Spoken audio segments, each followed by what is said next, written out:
For more now, I'm joined by Dr. Howard Stoffer from New Haven, Connecticut, Associate Professor at the National Security Department from the University of New Haven. Doctor, thank you so much for coming on. So let's just start with the basics. What's on the agenda for US and Taiwanese officials across these 2 days?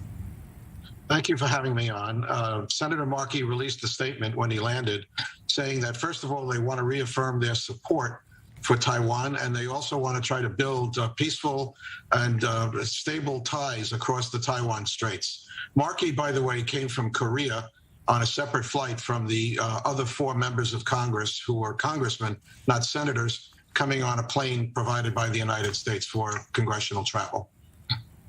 And also, this is the second visit by the US in just 1 month. What's the goal here? What's the US trying to achieve, especially when it's no secret that Washington-Beijing relations have been rather tense lately?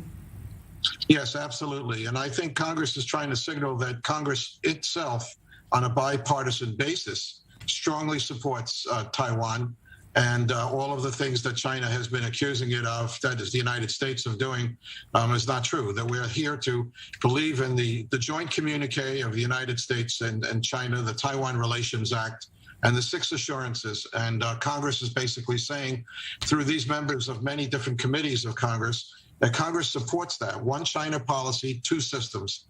And that's been a consistent 60-year policy, which they are coming to Taiwan to meet with the president of Taiwan, to meet with the foreign minister of Taiwan, and then to meet with the Taiwanese foreign affairs and national security parliamentary committees to talk about not only national security, but to talk about trade, talk about climate, and to talk about semiconductors especially. So in other words, the US Congress, do you think, is trying to make a statement that it's not afraid of China's threats and intimidation? Absolutely. Nobody who's going to expect to remain in office in the United States would be able to say they're afraid of China. We should be respectful of China. We should recognize that we have important commitments to China in terms of trade and relations and climate talks, et cetera. But we also have to be able to signal to Taiwan and to China that we will not be intimidated. These violations of Chinese airspace and sea space that have been going on since the Pelosi visit are unacceptable.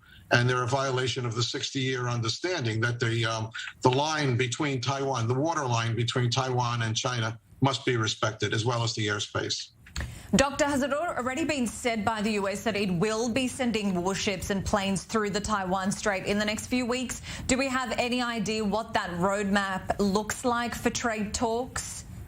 I'm not sure if that's been released yet, but Kurt Campbell, who is the National Security Advisor to the President for Asia and a Special Assistant to the President, and with whom I had the privilege of working with many years ago, basically said that the United States will begin air and sea military exercises in the Taiwan area and be able to signal to China that, it's not just China that can do that, that China would be facing a formidable military capability if they ever thought that they would make the decision to use force to take Taiwan.